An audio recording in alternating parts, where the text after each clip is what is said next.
The ancient ruins of Palmyra, reminders of a time when Syria was the crossroads of a continent, when kings and caravans would pass through Palmyra on their way to and from the east. Today, parts of Syria still live in that past. They live it and they dream of it. When there was a bigger, greater Syria, and when Syria was the soul and the pride of the Arab world.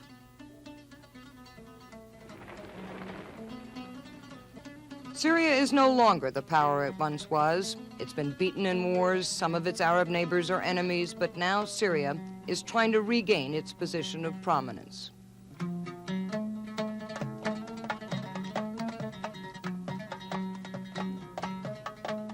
Modern Syria is alive with its history as a crossroad. It's a mix of traditional and modern, Muslim and Christian, peasant and urban, all descendants of the travelers or merchants who came and stayed. It's a new Syria. The leader they all come to see is in this limousine. He's returning after months of illness, and his welcome was spectacular.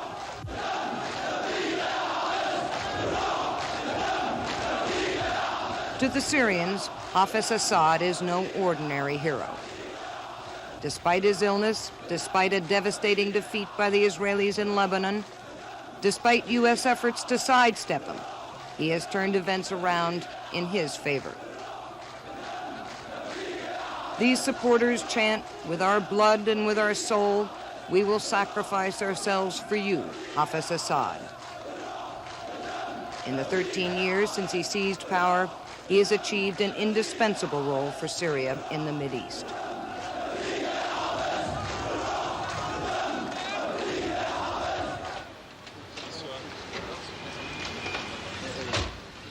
Now, U.S. envoy Donald Rumsfeld comes to Syria. Saudi, Moroccan, and French mediators all come to get Assad's approval. Night and day, the limousines pull up, bringing diplomats just learning about a new force. In any Mideast education, Syria has become one of the first stops. The fact that I've been able to include Damascus in my first Middle East visit is a sign of the high importance that we attach to the views and policies of the Syrian government.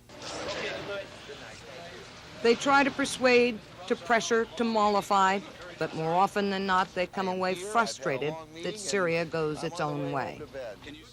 Our policy has its own admirers and followers in the Arab world, from Morocco to the Gulf states. Are you the leader in the Arab world today? Well, we don't want to claim that, but as a matter of fact, Syria now is taking a leading role, and it is now on the first steps of this role. Much of its importance is geographical. For example, to the south, the Syrians face the Israelis on the Golan Heights. It shares borders with Jordan and Iraq, and to the west is Lebanon, a country on the verge of being swallowed up by Syria. Since 1976, at the invitation of the Lebanese, Syria has controlled a large section of Lebanon. Now, with the help of its Lebanese allies, that area grows daily. Much of Lebanon is now a kind of extended Syria, under its control, guarded by its army. This is Lebanon, but these soldiers are Syrian. There are more than 15 such checkpoints one has to pass through to drive from Beirut to Damascus. Syrian arms go through here. So do army transports carrying men from one position to another. This checkpoint is at the entrance to Deir Shwire. It's a Christian village in central Lebanon. Like most of the towns overlooking Beirut, Syrian soldiers are everywhere. They live here and walk around as if the town is theirs rather than Lebanese. Deir Shwire has a special importance. It's less than 2 kilometers from Bekfaya, the home of the Gemayels. From Deir Shwire, you can look down at the streets around the president's personal headquarters. You can easily pick a target. The Syrians are that close. Usually, they don't allow pictures here. A U.S. sound man was kidnapped 2 days before we arrived, but we could come and go safely because we were with these men, Lebanese from Der Schweier, who'd like to be part of Syria. Being Lebanese, we think that there are national, geographic, historic relations between Lebanon and Syria, being brothers. What's the Syrian goal in the end? What is your goal in the end? To be one again? Not by force, but by consent and by gradual development. We like to be one, but until then, we respect and defend the independence of Lebanon, and we think that our Syrian brothers support us in this defense. We and the Lebanese are one nation. One nation. What that means to Syrian Minister Farouk Shara is time on Syria's side. Unlike the Israelis, they're in no rush to leave. Because we are not foreigners in Lebanon. We can stay so many years. I mean, but the Americans are foreigners, the French are foreigners, the Israelis are foreigners. They are staying in a hostile climate, atmosphere there. We are in our brother's land. That kind of unity works two ways. While the Syrians stay in Lebanon, a number of factions opposed to the Lebanese government are now waging their campaigns out of Damascus. They're against Gemayel's dealings with the Israelis, and they're all working out of Damascus to get their message across. Damascus has become the center for the hardliners. Libyan Minister Abdul Jaloud calls it the Hanoi of the Mideast. Recently, he met with leaders of the rebel PLO faction now headquartered here. They include Abu Musa, who defeated Arafat in Tripoli.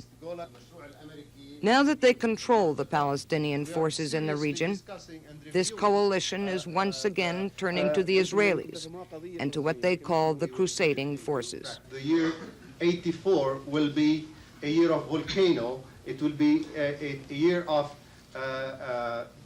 destruction to the so-called crusader forces or the multinational forces, a year of destruction. Damascus is not discouraging that kind of rhetoric, and militarily at least, has been actively backing the factions that are pushing to unseat President Gemayel.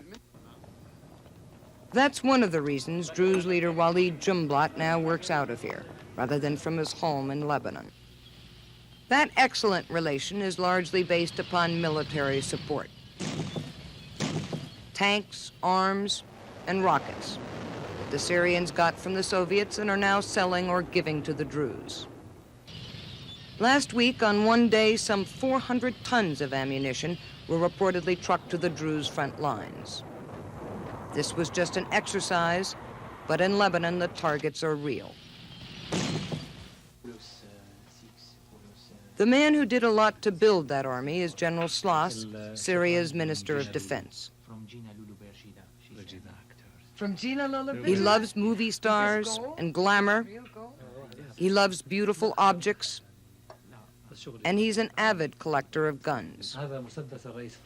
His private library at home includes and various mementos from the Israelis that were not gifts.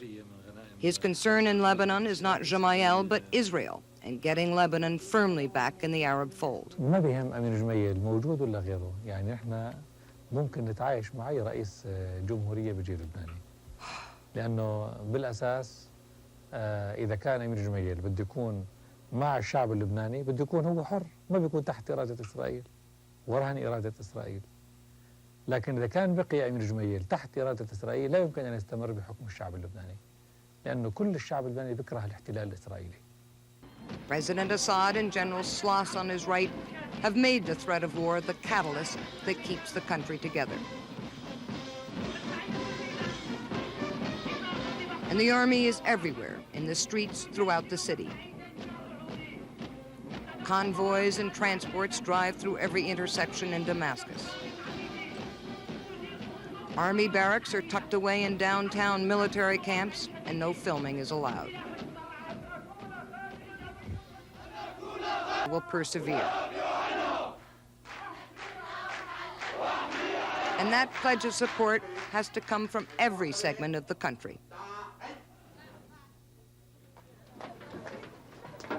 These women are on their way to a workers' meeting.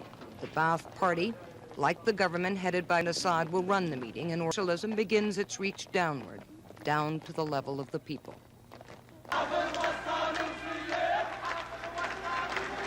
Today's meeting is special.